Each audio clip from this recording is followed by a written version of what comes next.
Friends, this is a discussion on Anapaestic or Anapaestic meter. This is a continuation of my previous lecture on prosody. Now, after my last lecture, some of my viewers complained that at certain places there was a problem of low volume. So, I shall briefly point out to you some more important points that I discussed in my earlier lecture. I told you that prosody concerns the articulation of words. Articulation of words means creation of certain sounds. And when we talk of meter or music, we are concerned with sound.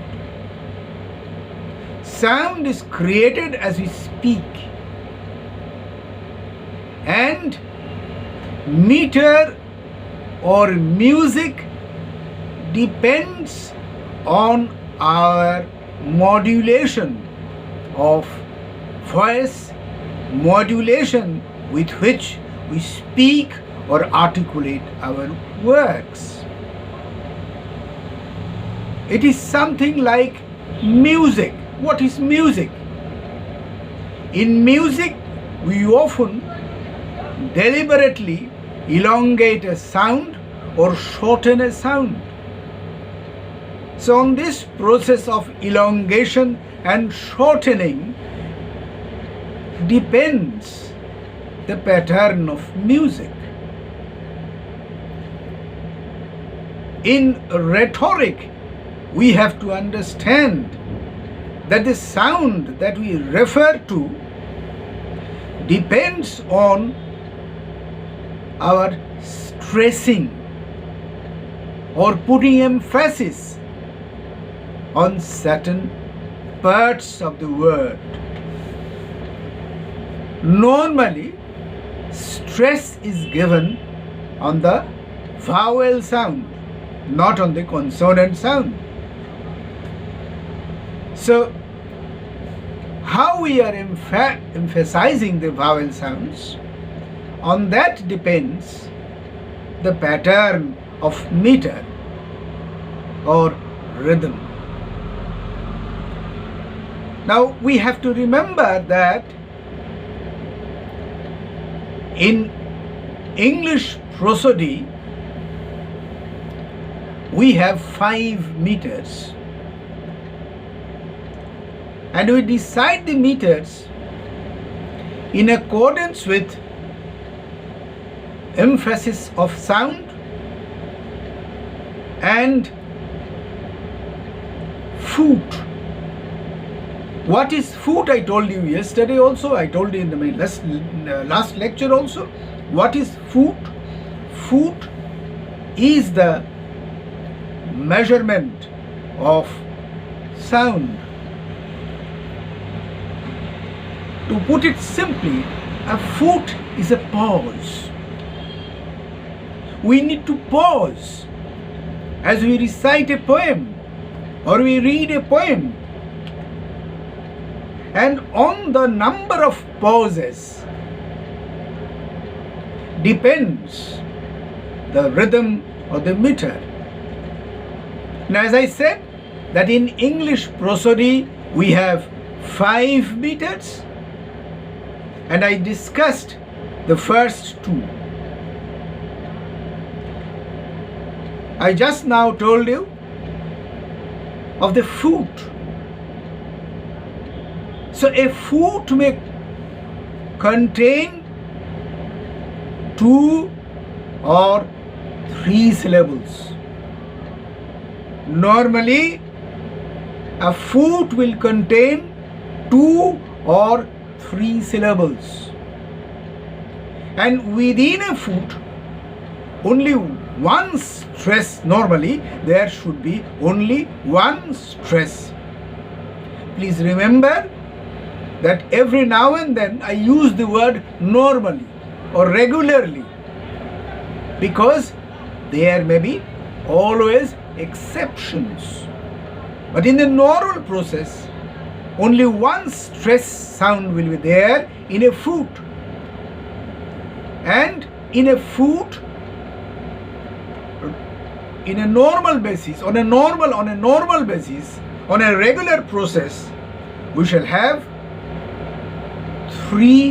only three or 2 syllables. What is a syllable? A syllable is the smallest unit of the word. A word may be a single syllabled word also. For example, put. So look at this, put. So the stress is on the vowel, u, P-U-T. The stress is on the vowel. So the smallest unit of word, meaning only one stress or one syllable, where the stress is given, that is one vowel sound. Well, there may be other vowel sounds where the stress is not given, but within a foot there will be normally one stress only. So what is a syllable? Syllable is the minimum, the smallest vowel sound. As I said, put, one syllable, but beautiful.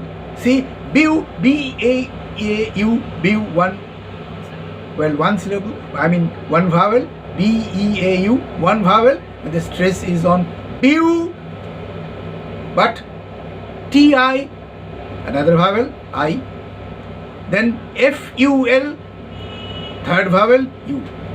But the stress will be only on the first vowel, that is beau, not on T nor on full. So beautiful is a word which has 3 vowel sounds, but the emphasis will be there in one vowel only in a foot, normally I tell you, normally.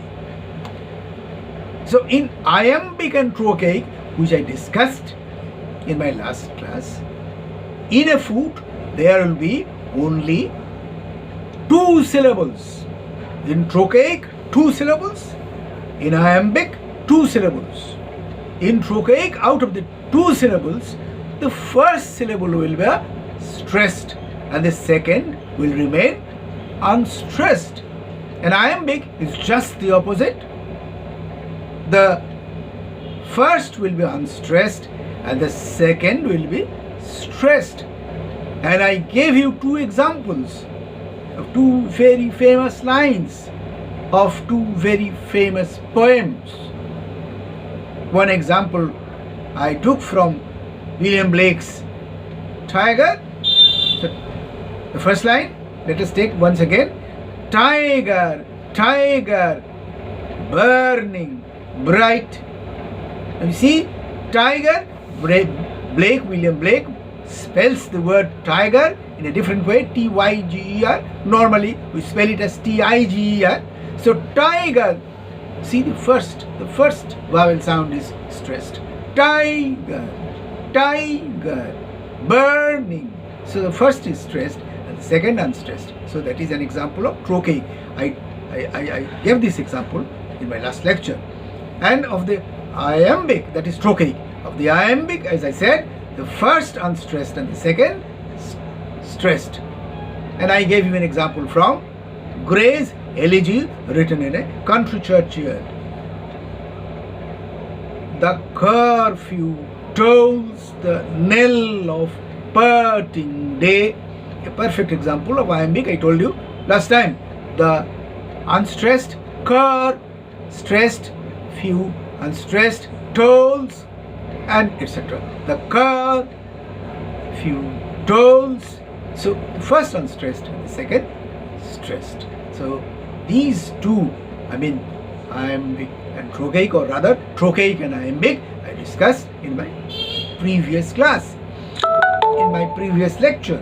In this lecture, I shall be taking up just one, and in the subsequent lectures, I shall be taking up the other prosodic methods.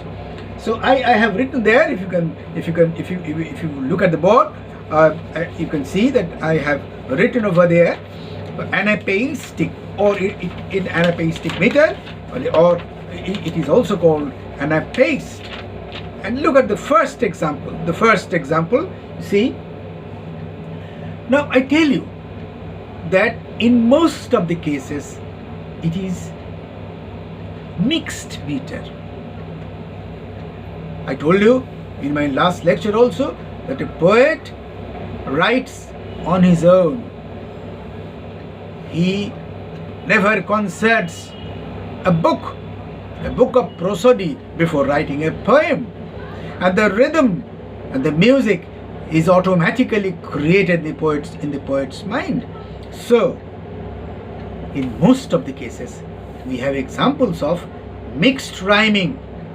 Here also, the first example you can look, it is a case of mixed rhyming. It is a case of mixed rhyming. Sorry, it is a case of mixed rhyming because, well, you see, the first foot in the first example I have given, the first foot is iambic. You can see, I sprang is iambic. I, unstressed here, sprang. But the subsequent feet, you can see, that is anapaestic. What is anapaestic? I have written there, in anapaestic there are 3 syllables. In iambic 2, in trochaic 2. But this is a second category. Anapaestic, ductile and amphibrach, well, they belong to the second category. So in anapaest or an anapaestic meter, we have 3 syllables in a foot. The first 2 syllables are unstressed and the third is stressed. Now the example that I have given over there, once again I remind you, is an example of mixed rhyming. So the first foot here is iambic. I spring, I, unstressed, spring, stressed, unstressed, stressed. That is iambic. I spring, then again please look, I spring to the stirrup and Joe, ris and he. I sprang to the stirrup and Joe and he. Please look at there. I spring, that is iambic, to the sti, to unstressed, the unstressed, sti, stressed. I sprang to the sti, then rup and Joe, rup, unstressed, and Joe, stressed. So I sprang to the stirrup and Joe, ris and he, Joris actually. I sprang to the stirrup and Joe, ris and he. So see, and to the stir, that is anapaestic, rup and Joe, anapaestic, ris and he, anapaestic. So the first one, unstressed, stressed. The second one, unstressed, unstressed, stressed. The third one, unstressed, unstressed, stressed. And the fourth one, unstressed, unstressed, stressed. You can see, I sprang to the stirrup and Joris and he. I galloped, Dick galloped, and we galloped 3. So once again iambic, lopped, Dick galloped, unstressed, Dick unstressed, gal stressed. So I iambic, lopped, Dick lopped, we galloped. 3. So in the second line we can see and I gal, that is iambic, lopped dick gal, anapaestic, lopped we gal, anapaestic, lopped 3 iambic. So it is a case of iambic, anapaestic, anapaestic, iambic. So as I say that, well, in most of the cases, it is a case of mixed meter. So only anapaestic and nothing else. That can't be. So within the general pattern of anapaestic, we can have iambic variation also, or trochaic variation also. And another example I have written over there. See, there was an old man with a beard. There was iambic, an old man, that is anapaestic, with a beard, that is anapaestic. So iambic, anapaestic, anapaestic. Who said iambic again? It is just anapaestic. It unstressed, is unstressed, just stressed. As I feared, as unstressed, I unstressed, feared. So there was iambic, an old man, anapaestic, with a beard, anapaestic, who said iambic, it is just anapaestic, as I feared. So that is an example of iambic with anapaestic. And the second line also iambic, anapaestic.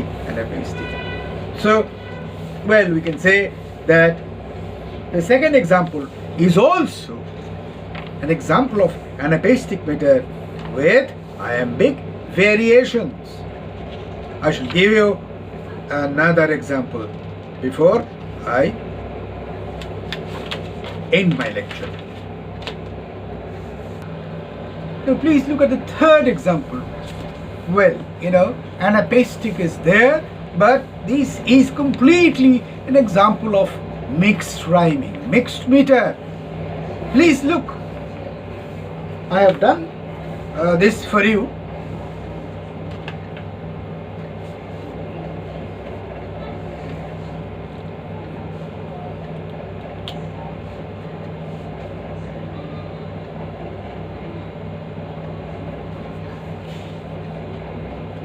Yes. Now please see the bird.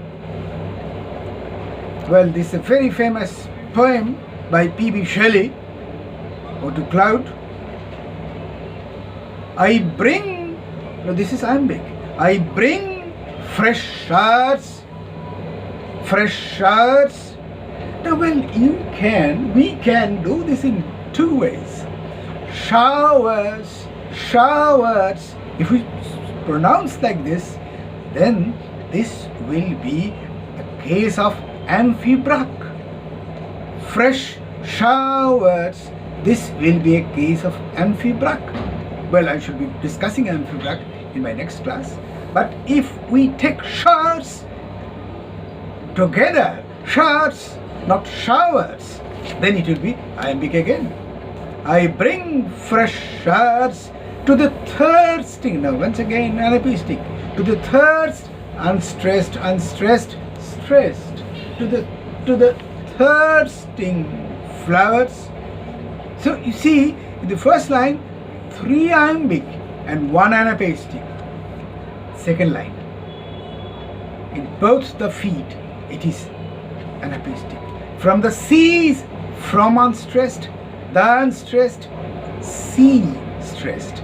And the streams and the both are unstressed, streams stressed. From the seas and the streams. Then again, third line, I bear light shade. So both these feet, first and second, they're iambic. For the leaves, anapaestic. For the leaves, for the unstressed. Leaves, stressed. For the leaves, when led, is iambic again. So third line, first foot iambic, second foot iambic, fourth foot iambic, third foot anapaestic. And then fourth line, in their noon, anapaestic. In unstressed, their unstressed, noon stressed, daydreams. So that will be iambic again. Now, I'll just remind you one thing, that there may be differences of opinion while you scan a particular passage. Why? Because it all depends on how you read. How you read. Well, and your reading and the sound that you produce and how they affect or soothe or jar your ears, all these must be considered. Although it is said that, well, scanning is a mechanical process. No, nothing is mechanical. Everything is human. When you sing a song, although the notations are there, still the emphasis will be yours. So I bring fresh showers for the thirsting flowers from the seas and the streams. Now look at that. I clap. That suggests stress. I bring fresh showers for the thirsting flowers from the seas and the streams. I bear like shade for the leaves when led in the noon daydreams. So, well, we have to correctly read the poem and read it according to the meaning. So for today, I shall stop and I shall continue with prosody in my subsequent lectures. Thank you.